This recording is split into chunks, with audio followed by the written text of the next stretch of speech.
की नींव। घोड़े पर सवार, दाहिने हाथ में नंगी तलवार लिए, पीठ पर अपने बच्चे को बांधे हुए, रण क्षेत्र में द्रुत गति से भागते घोड़े की रास संभाले और शत्रु दलों को चीरती आगे बढ़ती हुई रानी लक्ष्मीबाई मानो नवरात्र के अवसर पर स्थापित की हुई तेजस्विनी दुर्गा की सजीव प्रतिमा हो।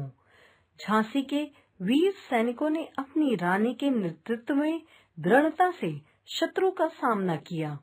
युद्ध का भयंकर दृश्य उपस्थित हुआ था। रानी रणचंडी की मूर्ति बनी शत्रु सेना पर टूट पड़ी और शत्रु पक्ष के सैनिकों को गाजर मूली की तरह काटने लगी। जय भवानी और हर हर महादेव के नारों से आकाश गूंज उठा। रंगमंच पर युद्ध भूमि का दृश्य है। कैंप कहीं पास ही लगा हुआ है। महारानी लक्ष्मीबाई के तंबू का एक भाग दिखाई देता है। पर्दा उठने पर महारानी लक्ष्मीबाई अपनी सखी जूही के साथ उत्तेजित अवस्था में मंच पर प्रवेश करती हैं। दोनों लाल कुर्ती के सैनिकों की वेशभूषा में हैं। लक्ष्मीबाई: मेरे देखते देखते क्या से क्या हो गया जूही। झांसी, कालपी, ग्वालियर गए, परंतु मंजिल है कि पास आकर भी हर बार दूर चली जाती है। स्वराज्य को आते हुए देखती हूँ, परंतु दूसरे ही क्षण मार्ग में हिमालय अड़ जाता है। उसे पार करती हूँ तो महासागर की डरावनी लहरें थपेड़े मारने लगती हैं। उनसे जूझती हूँ तो नाविक सो जाते हैं। देखो जूही, उधर क्षितिज पर देखो, कैसी लपलपाती हुई लपटें उठ रही हैं। सारा आकाश धूम घटाओं से छाया हुआ है। प्रलय की भूमिका है, लेकिन राव साहब हैं कि रक्त मंडल की छाया में ऐशो आराम में मशगूल हैं। आवेश में आते आते सहसा मौन हो जाती हैं। जूही कुछ कहने के लिए मुंह खोलती है कि महारानी फिर बोल उठती हैं। जूही, जूही, मैंने प्रतिज्ञा की थी कि मैं अपनी झांसी नहीं दूंगी, लेकिन झांसी हाथ से निकल गई। जूही सहसा तीव्र होकर, नहीं नहीं, झांसी हाथ से नहीं निकली। मैं अपनी झांसी नहीं दूंगी। मैं अकेली हूँ, लेकिन उससे क्या, मैं अकेली ही झांसी लेकर रहूंगी। जूही: कौन कहता है आप अकेली हैं महारानी? आप तो गीता पढ़ती हैं, फिर यह निराशा कैसी? लक्ष्मीबाई: मैं निराश नहीं हूँ। मैं जानती हूँ कि मैं झांसी लेकर रहूंगी, लेकिन क्या तुम नहीं जानती कि उस दिन बाबा गंगादास ने मुझसे कहा था, जब तक हमारे समाज में छुआछूत और ऊंच नीच का भेद नहीं मिट जाता, जब तक हम विलास प्रियता को छोड़कर जन सेवक नहीं बन जाते, तब तक स्वराज्य नहीं मिल सकता। वह मिल सकता है केवल सेवा, तपस्या और बलिदान से। जूही: लेकिन महारानी, उन्होंने यह भी तो कहा था कि स्वराज्य प्राप्ति से बढ़कर है स्वराज्य की स्थापना के लिए भूमि तैयार करना, स्वराज्य की नींव का पत्थर बनना। सफलता और असफलता देव के हाथ में है, लेकिन नींव के पत्थर बनने से हमें कौन रोक सकता है? वह हमारा अधिकार है। लक्ष्मीबाई मुस्कुराकर: शाबाश मेरी कर्नल, तुम लोगों से मुझे यही आशा है। जिस स्वराज्य की नींव तुम जैसी नारियां बनने जा रही हैं, वह निश्चय ही महान देश होगा। मुझे इस बात की चिंता नहीं कि स्वराज्य मेरे जीवन काल में आता है या नहीं, लेकिन मुझे इस बात का दुख अवश्य है कि हमारे पास शक्ति है, फिर भी हम दुर्बल हैं। हमारे पास तात्या जैसे सेनापति हैं, फिर भी हमारी सेना में अनुशासन नहीं है। हमारे पास ग्वालियर का किला है, फिर भी कुछ नहीं कर पा रहे हैं। क्यों, जानती हो क्यों? जूही: जानती हूँ महारानी, हम विलासिता में डूब गए हैं। तभी मुस्कुराती हुई मुंदर वहाँ प्रवेश करती है। मुंदर: कौन कहता है कि हम विलासिता में डूब गए हैं? विलासिता में डूबे हैं राव साहब, बांदा के नवाब, सेनापति तात्या। जूही सहसा: नहीं मुंदर, सेनापति तात्या नहीं। मुंदर मुस्कुराती है ओह समझी, तुम तो उनका पक्ष लोगी ही। जूही दृढ़ स्वर में, मैं उसका पक्ष नहीं लेती, लेकिन जो तथ्य है उसको छिपाया नहीं जा सकता। सरदार तात्या राव साहब को अपने तन मन का स्वामी मानते हैं मुंदर, और तुम उनको अपना स्वामी मानती हो। जूही हाँ, मैं उनको अपना स्वामी मानती हूँ और मानती रहूंगी, लेकिन उनसे भी अधिक मैं महारानी को अपना स्वामी मानती हूँ, और महारानी से भी बढ़कर मैं अपने देश को अपना स्वामी मानती हूँ।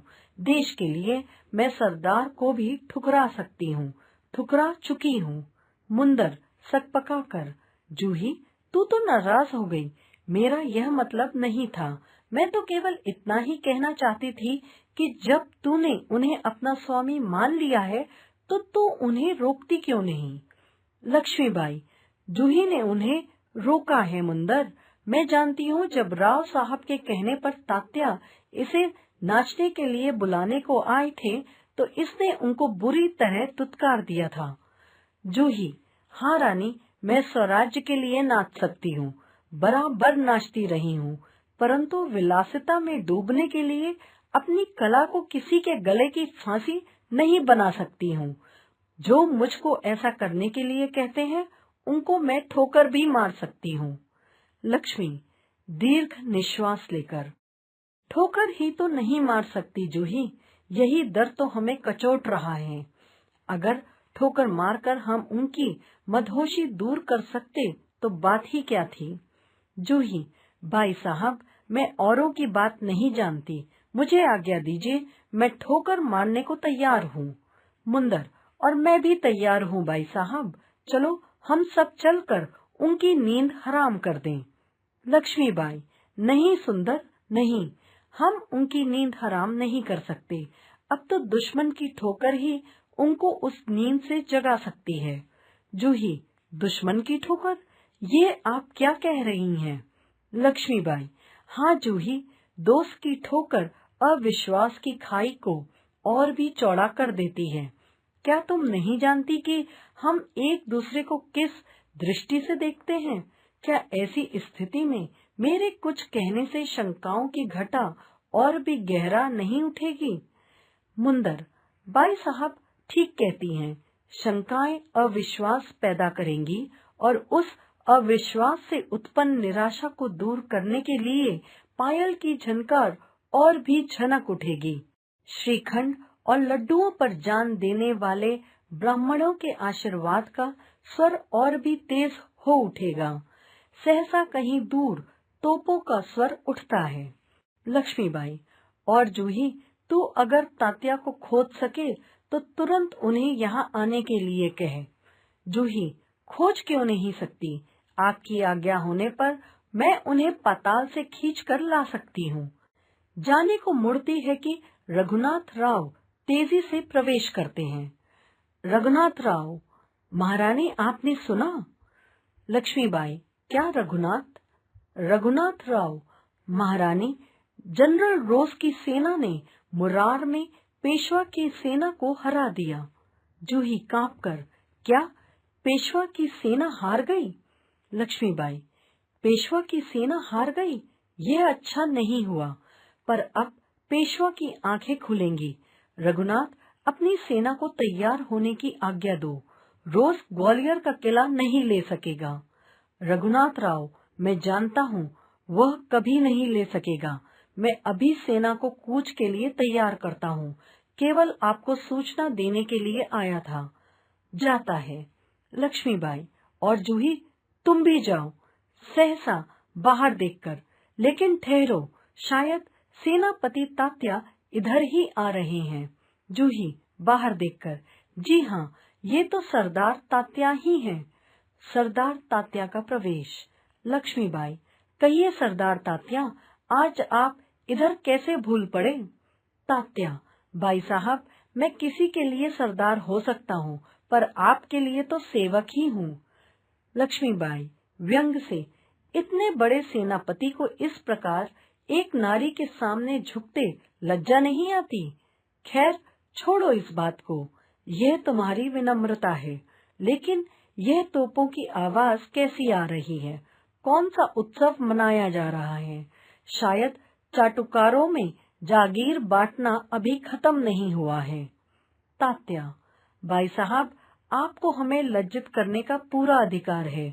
हम इसी योग्य हैं, लेकिन जो कुछ हो रहा है वह आप जानती ही हैं। लक्ष्मीबाई, शायद ब्रह्म भोज के उपलक्ष्य में ये तोपें चल रही हैं। श्रीखंड और लड्डुओं के लिए घी शक्कर की कमी तो नहीं पड़ी? जूही, सरकार, इस बार इनको। तात्या, व्यग्र होकर, भाई साहब, आप यूं कब तक फटकारती रहेंगी? लक्ष्मीबाई, तू कहती है अच्छा, लेकिन। मुंदर का प्रवेश। मुंदर, सरकार, सेना तैयार है। लक्ष्मीबाई, तो मैं भी तैयार हूँ। तात्या, तुमसे मुझे बहुत आशाएं थीं। तुम्हारे रहते ये सब क्या हो गया? जूही, सरकार, ये स्वामी भक्त हैं। लक्ष्मीबाई, लेकिन आज हमें देशभक्तों की आवश्यकता है। खैर, अब भी कुछ नहीं बिगड़ा, अब भी बहुत कुछ किया जा सकता है। तात्या, इसीलिए तो आया हूँ भाई साहब, आप जो कहेंगी वही करूँगा, जो योजना बनाए उसी पर चलूँगा। लक्ष्मीबाई, तो जाओ, तलवार संभाल लो। नुपुरों की झनकार के स्थान पर तोपों का गर्जन होने दो। भूल जाओ राग रंग। याद रखो, हमें स्वराज्य लेना है, हमें रणभूमि में मौत से जूझना है। तात्या, महारानी, आपकी जय हो। मैं युद्ध के लिए तैयार होकर आया हूँ। लक्ष्मीबाई, जानती हूँ, लेकिन सेनापति, इस बार याद रखना कि यदि दुर्भाग्य से विजय ना मिल सकी तो तुम्हें सेना और सामग्री दोनों को दुश्मन के घेरे से निकाल कर ले जाना है। तात्या, ऐसा ही होगा। लक्ष्मीबाई, तात्या, मेरा मन कहता है कि वह मेरे जीवन का अंतिम युद्ध है। जीत हो या हार, मुझे किसी बात की चिंता नहीं। चिंता केवल इस बात की है, हमारी वीरता कलंकित ना होने पाए। तात्या, भाई साहब, वीरता आपको पाकर धन्य है। आपके रहते कलंक हमारी छाया को भी नहीं छू सकेगा। आज्ञा दीजिए, प्रणाम। लक्ष्मीबाई, प्रणाम तात्या, मैं सीधी युद्ध भूमि में जा रही हूँ, देर ना लगाना। तात्या चला जाता है। मुंदर, सरकार, आज मैं बराबर आपके साथ रहूंगी। जूही, और मैं तोपखाना संभालूंगी। लक्ष्मीबाई, और हम सब मिलकर या तो स्वराज्य प्राप्त करके रहेंगे या स्वराज्य की नींव का पत्थर बनेंगे। हर हर महादेव। तीनों हर हर महादेव का उद्घोष करते हैं। पृष्ठभूमि में यही उद्घोष उभर कर आता है, जो मंच पर प्रकाश के धुंधलाते ना धुंधलाते सब कहीं छा जाता है। फिर धीरे धीरे शांति छाने लगती है, प्रकाश उभरने लगता है और पृष्ठभूमि में गीता पाठ का स्वर उठता है।